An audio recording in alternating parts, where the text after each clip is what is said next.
안녕하세요. 네, 반갑습니다. 진진세무에게 이승현 회계사입니다. 양도세 절세의 기술, 그 중에서도 올해 개정된 부분과 또 1세대 주택 비과세와 관련돼서 굉장히 많은 게 바뀌었어요. 이런 것들 좀 자세히 말씀드릴 거고요. 마지막 파트에서는 1주택자가 아니라 한 채를 더 사서 갈아타기 하시는 분들이 일시적 2주택 비과세 규정을 정확하게 아셔야 됩니다. 이거 잘못 알면은 사고 굉장히 많이 나요.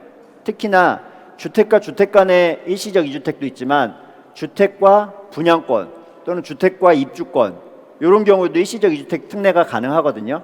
이런 요건 제대로 모르면은 의사결정을 잘못해서 안 팔아야 될 때 팔거나 그런 경우가 발생하니까 요거에 대해서도 정확하게 알고 가셨으면 좋겠습니다. 올해 바뀐 거 중에 굉장히 주의하셔야 될 거, 올해 취득하는 분양권은 이제 주택수에 다 들어가요. 작년 말까지 취득한 분양권과 올해 1월 1일 이후에 취득하는 분양권은 양도세에서는 완전히 다른 애입니다. 2020년 이전에 취득한 분양권은요, 분양권 상태에서는 아무것도 아니에요. 양도세에서는 아무것도 아니에요. 하지만 올해 1월 1일 이후부터는 이 분양권이 주택수에 들어갑니다. 올해 1월 1일 이후에 취득한 것부터. 예를 한번 들어볼게요. 강남에 집이 한 채 있고 서초동에 또 집이 한 채 있어요. 2주택자입니다. 근데 자세히 보면은 저는 일시적 2주택자예요. 그래서 종전주택을 3년 내에 팔면은 비과세 받는 그런 케이스에 있으신 분입니다. 근데 법 개정 이후에 올해 분양권을 샀다. 그러면 이제 3주택자 되신 거예요. 작년에 분양권을 샀다? 그거 아무 상관없어요. 종전에 있는 강남집 팔면 비과세 됩니다. 하지만 올해 분양권 새로 사신 분들은 주택수익이 들어가니까 이분은 3주택자가 되는 거예요. 그럼 3주택자는 팔면 비과세 있어요, 없어요? 일시적 주택 비과세 규정 적용 안 됩니다. 그럼 어떻게 돼요? 3주택이니까 30% 중과세 맞는 거예요. 장기 보유 특별공제 하나도 못 받고. 그럼 세금이 엄청나게 늘어나게 되겠죠. 자, 그리고 이런 것도 있어요. 나 1주택자예요, 지금. 강남의 1주택자. 근데 엄청 오래 보유하고 살았어. 근데 분양권을 하나 계약금 넣은 겁니다. 그래서 하루 있다가 또 팔았어요. 그러면은 그 다음에 강남집 팔 때 비과세가 되냐? 안 됩니다. 왜냐? 올해부터는 2주택이었다가 1주택 되잖아요. 그럼 1주택 된 날부터 보유기간 다시 산정해요. 그래서 비과세가 안 되는 거예요. 분양권을 샀다 팔아도 마찬가지고요. 이걸 최종 1주택 규정이라고 부릅니다. 다주택자가 다 팔고 최종 1주택이 딱 되면 그 비과세를 받기 위해서 최종 1주택만 남은 날부터 이제 보유기간을 다시 산정한다. 기존에 얼마 보유했는지 난 모르겠어. 이제 다 팔고 1주택 된 날부터 이제 다시 봐. 2년 다시 기다려야 돼. 이 규정이에요. 이 규정이 굉장히 무서운 규정이에요. 우리 비과세에 보면은 거주 요건이 있는 집들도 있죠. 어떤 집이 거주 요건이 있어요? 내가 주택을 취득할 때 취득 당시에 조정 대상 지역인 데서 집을 사시면은 거주 요건이 있습니다. 정확히 말할게요. 2017년 8월 3일 이후에 조정 대상 지역에서 집을 사신 분들은 2년 보유만 하는 게 아니라 거주도 2년 하셔야 돼요. 예를 들어 볼게요. 서울이 조정 대상 지역이 다 지정된 다음에 저 서울에 잠실주공 5단지를 샀습니다. 살기가 힘들었지만 2년을 살고 이제 나왔습니다. 이거 나중에 내가 비과세 받아야지 하고 있는데 제가 다른 집이 주거용 오피스텔이 하나 조그만 게 있었어요. 그래서 그 주거용 오피스텔을 팔고 나면은 최종 1주택 규정이 적용이 되겠죠. 자, 그래서 2년을 다시 기다려야 보유기간이 다시 산정되는 건 알겠는데 거주기간은 거주도 다시 해야 되나? 나 2년 힘들게 살고 나왔는데 이런 의문점이 생길 수 있는데 거주도 다시 해야 됩니다. 거주도 다시 해야 돼요. 자, 그리고 이 규정은요, 다른 주택을 모두 양도하고 1주택만 남은 경우에 적용을 했어요. 그런데 올해 2월 17일 날 소득세법 시행령이 개정됐습니다. 양도라는 표현을 처분으로 바꿔버렸어요. 처분에는 양도랑 증여랑 용도 변경까지 포함합니다. 그리고 주거용으로 쓰던 오피스텔을 업무용으로 사실상 바꾼 것까지 다 포함돼요. 2월 17일 전까지는 두 채 가지고 있다가 한 채를 따로 사는 자녀한테 증여해버리고 나면은 이 마지막 한 채 바로 팔면 비과세였어요. 근데 이제는 안 된다. 증여해주면 다시 2년 기다려야 돼요. 주거용 오피스텔을 업무용으로 바꿨어? 그때부터 다시 2년 기다려야 돼요. 주택을 상가로 바꿨어? 그때부터 다시 2년. 이런 규정입니다, 지금. 근데 여기에 적용 안 되는 내용이 하나 있습니다. 세대 분리. 나 한 채, 자녀 한 채예요. 같이 살아. 그런데 둘이 따로 세대 분리했어. 주소집 바꿨어요. 그리고 나서 팔면은 세대 분리하고 2년 기다려야 되냐? 아니에요. 바로 팔아도 각자 2주택입니다.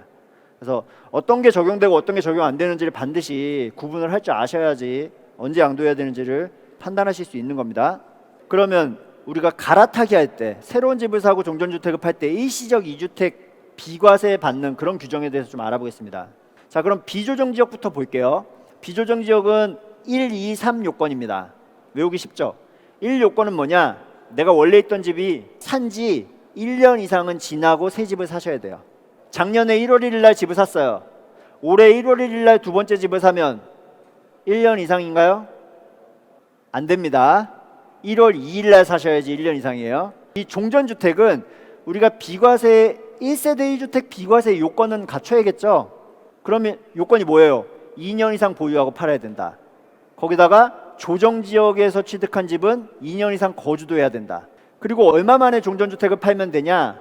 3년 안에만 파시면 돼요. 그래서 비조정지역은 상대적으로 이 요건이 굉장히 여유롭다라고 보시면 되는데, 문제는 조정지역입니다. 조정지역에서는 요건이 대책별로 이렇게 점점점 강화가 됐거든요. 그래서 지금은 요건이 조정지역 안에서 만약에 새 집을 산다라고 하면 1, 2, 3 요건이 아니고요. 1, 2, 1 요건이에요. 1년 안에 종전주택 팔고 1년 안에 새 집에 전입까지 하는. 그래서 굉장히 힘들어졌습니다. 이 두 채 중에 어느 하나가 비조정 대상 지역이면은 아까 1, 2, 3 요건으로 보시면 되고요. 두 채 다 조정 대상 지역이어야 이렇게 강화된 규정 적용하는 겁니다. 이렇게 하면 억울한 사람들이 생겨요. 내가 계약할 때는 분명히 비조정 대상 지역이었어요. 근데 잔금 치를 때 되니까 중간에 조정 지역으로 바뀌어 버리는 겁니다. 자, 이래서 신규주택 계약할 때 신규주택이나 종전주택 어느 하나라도 비조정 지역이면 그런 사람들은 그냥 종전규정 적용해주자. 1, 2, 3 요건 3년 안에만 팔면 비과세 해줍니다. 근데 문제가 있습니다. 내가 새 집을 샀는데 그 집에 세입자가 있어요. 그리고 임대기간이 1년 반 남았대. 그럼 1년 안에 내가 들어가 살 수가 없죠. 자, 이런 경우에는 세법에 특별히 유예해주는 규정을 뒀습니다. 그 세입자의 임차기간만큼 이 종전주택 파는 거랑 새 집에 들어가는 기간을 연장을 해줘요. 그래서 1년 반 남았다. 그럼 1년 반 안에만 종전주택 팔고 새 집으로 돌아가라. 그럼 비과세 해주겠다 라고 돼 있어요. 그리고 그 연장해주는 맥시멈은 2년이 한도입니다. 근데 주의하실 게 하나 있어요. 취득세에는 이런 규정이 없어요. 그러니까 양도세는 비과세 되지만 취득세는 중과세 된다라는 거 아시고요. 여태까지는 저희가 주택과 주택 간의 일시적 2주택 이걸 얘기했어요. 하지만 2021년도 이후에 취득하는 분양권부터는요, 분양권을 사는 시점에 벌써 이제 주택수에 들어가 버려요. 일시적 2주택 비과세랑 아예 별도로 1주택과 1분양권의 비과세 특례가 따로 있어요. 1주택과 1조합원 입주권의 비과세 특례가 따로 있듯이 21년도 이후 분양권부터는 특례를 따로 만들어 놨습니다. 두 가지 특례가 있는데 이 두 가지 특례는 입주권에도 적용이 되고요. 21년 이후에 취득한 분양권에도 동일하게 적용이 되는 거예요. 자, 첫 번째 대체 취득 비과세입니다. 요거는 비조정 지역의 일시적 2주택 요건 1, 2, 3 요건 있죠. 그거랑 똑같아요. 종전주택 취득하고 1년 이상 지나고 분양권 사고 분양권 산지 3년 내에 종전주택 팔면 비과세 돼요. 물론 그 종전주택은 2년 이상 보유하거나 조정지역에서 취득한 분은 2년 이상 거주도 해야겠죠. 그러니까 1, 2, 3 요건만 만족하면 조정지역 안에서도 분양권은 무조건 3년 내에만 팔면 돼요. 입주할 필요도 없어요. 그래서 훨씬 더 유리하죠.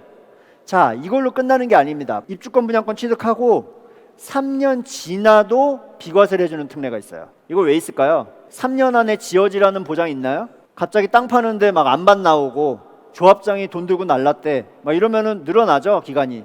그래서 이 3년이 지나더라도 못 지어질 수가 있기 때문에 지나도 비과세 해주는 특례를 만들어 놨어요. 대신에 정부에서 아무나 해주진 않겠죠. 실수요 요건이 따라 붙습니다. 그 새 아파트 지어지고 나서 2년 안에 그 새로 지어진 집에 들어가야 돼. 입주해야 됩니다. 전 세대원이 입주하고 1년 이상 계속 거주해야 돼요. 이 요건을 맞추면은 3년이 지났는데도 종전주택을 비과세 해주는 겁니다. 그러니까 우리가 비과세 받기가 굉장히 기간이 길어지겠죠. 뭐 한 5년, 6년, 7년 이렇게 중복으로 갖고 있으면서 비과세가 가능한 그런 플랜이 되는 거죠. 여기서 마지막으로 하나만 더 팁을 드릴게요. 자, 이 위에 대체주택 비과세와 밑에 실수요 목적 비과세에 가장 큰 차이점이 있습니다. 위에 대체주택 비과세는 종전주택 취득하고 1년 이상 지난 다음에 입주권 분양권 사야 돼요. 근데 밑에 실수요 목적 비과세는요, 1년 이상 지난 다음에 사라는 규정이 없어요. 내가 오늘 집을 샀어.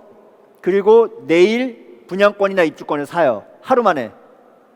그래도 이 밑에 실수요 목적 비과세는 가능하다는 거예요. 오늘 집 사고 내일 분양권 샀는데, 입주권 샀는데 3년 내에 종전주택을 팔면 비과세가 안 됩니다. 1년 이상 안 벌어졌으니까. 대신에 3년이 지나서 팔면 비과세가 돼요. 밑에 걸로 가니까. 물론 그 새로 지어진 집에 2년 내에 전입해서 1년 이상 계속 거주한다는 요건은 생기지만, 보유 중에도 두 채 가지고 있는데 세부담이 적고 나중에 팔 때도 장기간 보유하고 비과세를 받을 수 있으니까 굉장히 유리한 전략이라고 보시면 될 것 같습니다. 네, 여기까지 오늘 강의 들어주셔서 감사드리고요. 다음에 또 좋은 자리에서 뵙겠습니다. 감사합니다.